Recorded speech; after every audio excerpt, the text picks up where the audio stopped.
Mga kapatid, kayo po ay aking inaanyahan na panoorin at pakinggan ang mensahe ng mensahero ng silangan. Mga video na kung saan ay nagbukas ng aking diwa at nasagot ang marami kong katanungan.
Isang pagbati mula sa Oferian Heritage Conservatory.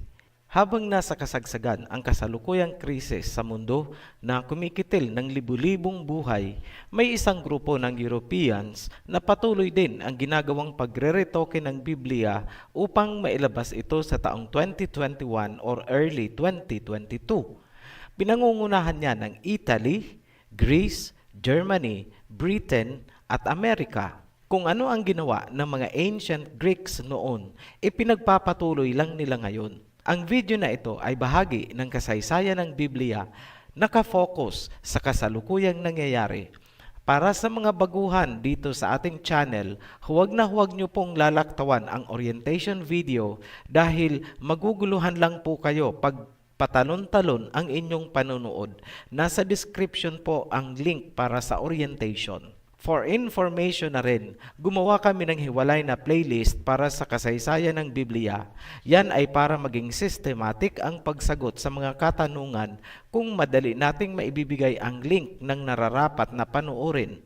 Sakaling mapansin nyo na may videong nawawala sa ibang playlist, hindi ibig sabihin na dinilit namin ang video, kundi inilipat lamang namin ng playlist or folder. Dumako tayo sa main topic. Kung napanood nyo ang Babylon series at yung history ng Biblia na inilabas namin noon, you have so much to worry again this time. Marami na silang binago noon at sa muli, marami na namang babaguhin ngayon. Yan ang dahilan kaya dumami ang mga nagkokontrahan na versions ng Biblia. Nagsulputan din ang iba't ibang relihiyon, nagkahati-hati ang mga tao at finally, nagdudulot ng kalituhan sa mundo. Ngayon pa lang, pinapayuhan namin ang lahat na mag-ingat at maging mapanuri sa version na binabasa. Inaasahan din natin ang pagdagsa ng mas maraming diskusyon, debatehan at mga disagreements kapag lumabas na ang bagong version. May mga lalabas din na mga neo-religions at mga societies bunsod ng mga pagbabago. May dalawang verse kaming ipapakita sa inyo bilang halimbawa ng mga mahahalagang verses na binago noon para tumugma sa gusto nilang doktrina. Titigan niyong mabuti ang Revelation chapter 22 verse 14. Ganito ang nasusulat sa King James Version. Blessed are they that do His commandments, that they may have right to the tree of life, and may enter in through the gates into the city. May mga versions na inalis ang do His commandments at pinalitan ng wash their robes. Dahil sa mga ganyang pagmanipula, nagsulputan ang mga sekta na sumisipa sa kautusan. Ngayon, sino ang may pakana sa mga pagmanipula na yan? Napag-isip-isip niyo po ba? Ang mga Biblia ngayon ay pwede nating i-classify sa tatlong kategorya.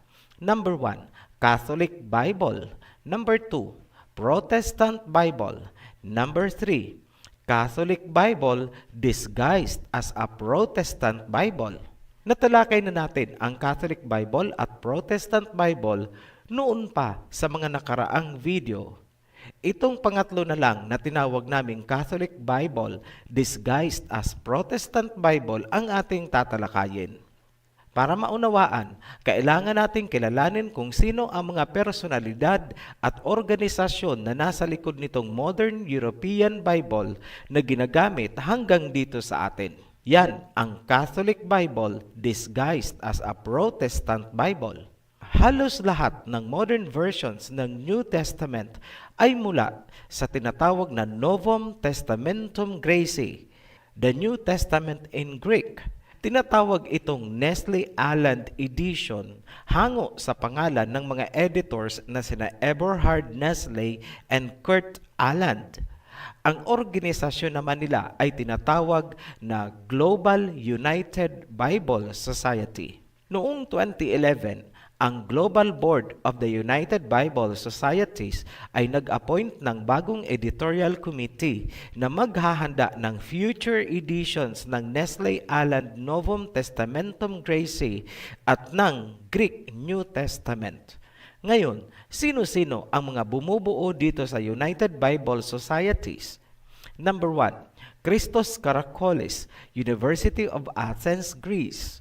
Number 2, David Parker, University of Birmingham, United Kingdom or Britain. Number 3, Stephen Pisano, Pontifical Biblical Institute, Italy, a university of the Holy See.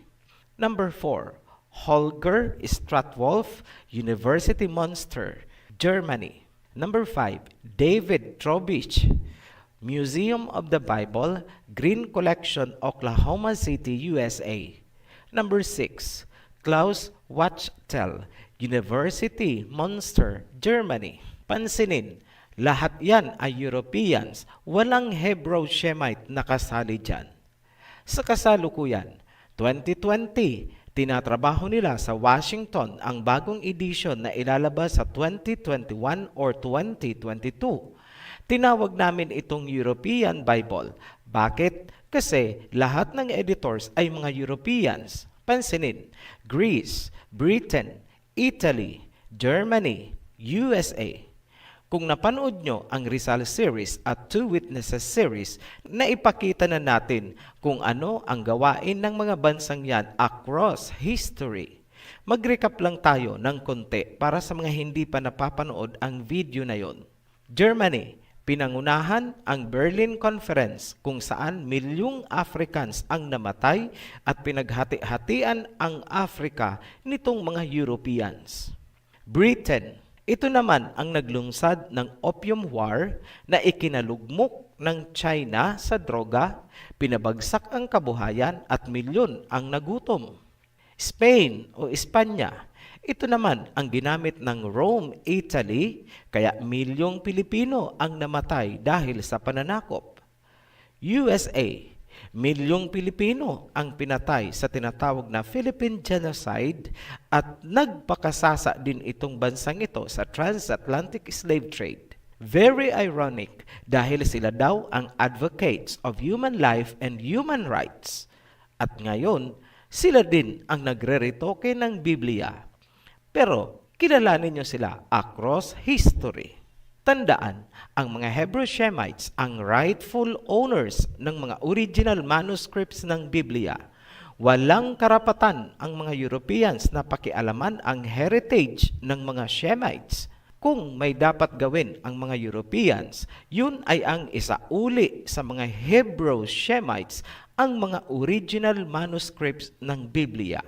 Ngunit nakakalungkot, hindi nila yan isasauli para kontrolado nila ang pagmanipula sa mundo sa pamamagitan ng paggawa ng corrupted versions ng Biblia. Nothing has changed. Walang pinag-iba sa panahon ng Mesaya. Ecclesiastes chapter 1 verse 9. What has been will be again. What has been done will be done again. There is nothing new under the sun. Natanong nyo na ba sa inyong sarili, bakit kinailangang mag-preach ng Mesaya at ng mga apostoles sa Israelites noon? Simple lang ang sagot. Kasi corrupted version na ang itinuturo ng mga Pariseyo na sumakop sa templo ng Jerusalem. Ang mga Pariseo ay hindi Israelites, hindi sila lahi ni Jacob. Sa panahon ng Mesaya, sino ang pumasok at kumontrol sa Israel? Rome at Greece. Anong lahi ba ang mga Greeks and Romans? Europeans. Sino ang kumontrol sa templo? Mga Pariseo. Tanong, Israelites ba ni Jacob ang mga Pariseo? Hindi. Mga Europeans po sila. Maraming Israelites ang nalaglag sa corrupted doctrines ng mga Pariseo. Kaya nga, pinagbili na ng Mesaya kahit ang mga apostoles na mag-ingat sa katuruan ng mga Pariseo. Mababasa yan sa Matthew chapter 16 verse 11 hanggang 12.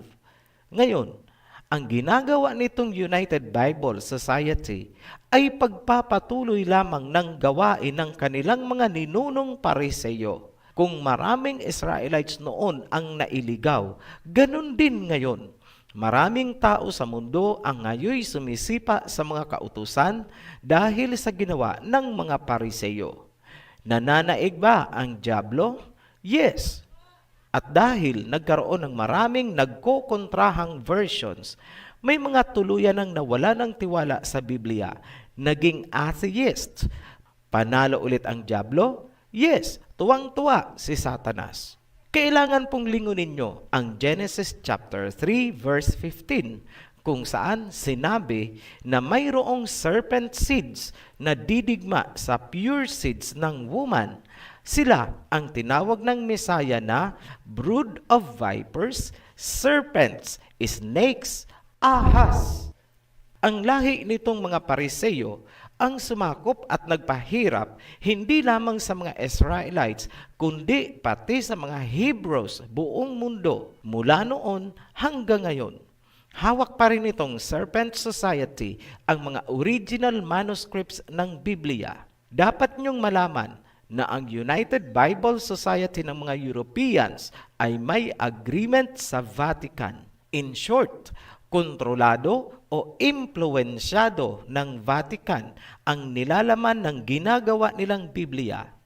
Kaya, hindi nakakapagtaka, maraming tao ang nalason ng mga sektang kaalyado nitong United Serpent Society. Isinali nila sa Tagalog ang kanilang Biblia at sinasabi nilang inspired daw ito ng Holy Spirit. Paanong magiging inspired ang isang version na nagmumula sa lahi ng mga pumapatay sa Israel ni Jacob at sa mga Hebreo? Kung ang puno ay hindi inspired, ang mga sanga at bunga ay hindi inspired. Period. Ngayon, may isa pang verse na niyurakan itong United Serpents. Malaki ang impact nito sa geopolitics more than you realize. Sinira ng United Serpent Society ang prophecy ni Prophet Isaiah. Pansinin nyo ang Isaiah 49 verse 12. King James Version po, ganito ang sinasabi. Behold, this shall come from far and lo, this from the north and from the west, and this from the land of Sinim. Ano ang ginawa ng United Serpent sa salitang Sinim? Pinalitan nila ng Aswan at Persia sa ibang versions. Bakit? Kasi ang Sinim ay ang China. Sinim means the Chinese. Yan ang pilit itinatago ng United Serpents, kaya binura nila ang Sinim sa salita ni Prophet Isaiah at pinalitan ng Aswan at Persia. Idinadahilan nila na hindi pa raw establish ang China sa panahon na isinulat ni Prophet Isaiah ang prophecy. Tila ba nakakalimutan nila na si Isaiah ay propeta na may kakayahang makita ang hinaharap? Kung si King Cyrus nga ay pinangalanan ni Prophet Isaiah bago pa ito isilang, bansa pa kaya ang hindi makita ni Prophet Isaiah para pangalanan? Mababasa nyo sa Isaiah chapter 44 verse 28 at Isaiah 45 verse 1, ang salita ni Prophet Isaiah tungkol kay King Cyrus. Tandaan nyo rin na si Prophet Isaiah din ang nagturo sa atin upang masumpungan ng tama ang rivers of Genesis. Inilulubog na sana ito sa bottom of the ocean ng isang culture na sinisimulan na sanang itatag ng isang dayuhan dito sa atin. Ngayon, alam na po ng China kung sino sila at bakit pilit silang binubura sa Biblia nitong United Serpents. Ngunit, may mga versions naman ng Biblia na hindi pumayag sa gawain ng United Serpents. Diretsahan nilang inilagay ang salitang China sa kanilang pagsasalin. We appreciate these versions for uplifting the truth. Ang International Standard Version, inilagay talaga nila salitang China. Ganon din po ang Amplified Bible Classic Edition, isinulat nila China. Tatalakayin natin ng hiwalay ang prophecy ni Prophet Isaiah sa hiwalay na video. Mahaba po kasi yan at nakakabit dyan ang hula tungkol sa mga Ophirians, Israel ni Jacob at sa isa pang bansa sa bandang northwest. Binanggit lamang natin dito bilang patunay na may ginagawang pagmanipula at pagyurak itong United Serpent Society. Ngayon, inayawan ng China itong version ng Bible na gawa ng United Serpents at minabuti nilang gumawa ng sarili nilang version. May karapatan ba sila? Yes, higit na may karapatan ang China dahil sila ay mga Hebrew Shemites gaya ng mga Ophirians at Israelites. Kaya huwag kayong magtataka kung bakit ang China ay tinik sa lalamunan ng kanluran. Ngayon, bilang tugon sa katanungan na madalas nating ma-encounter, anong version ang dapat gamitin? We still recommend King James Version or New King James Version. Ngunit dahil ito ay nasusulat sa archaic English, medyo mahirap lang unawain kung sanay ka sa modern English. Halimbawa ng archaic English style ay, "Thou shalt not make unto thee." Malalim ang English nila. Laging ugaliin, gumamit ng 5 to 10 versions, lalo na kung sensitive or critical ang verse na binabasa. Kapag talagang salungatan ang iba't ibang versions, mangangailangan ka ng mas malalim na pag-aaral. Gagamit ka ng contextual analysis, collaborative analysis, comparative analysis, at lahat ng makukuha mo ay kailangan mong i-triangulate. Malaking tulong ang paggamit ng iba't ibang concordance kung saan pati ang Hebrew origin ay matatagpuan. Ganyan po ang paghihimay na ginagawa ng Ophirian Heritage. Ngayon, sa mga nagre-request na Tagalog Bible ang gamitin, hindi po namin yan gagawin.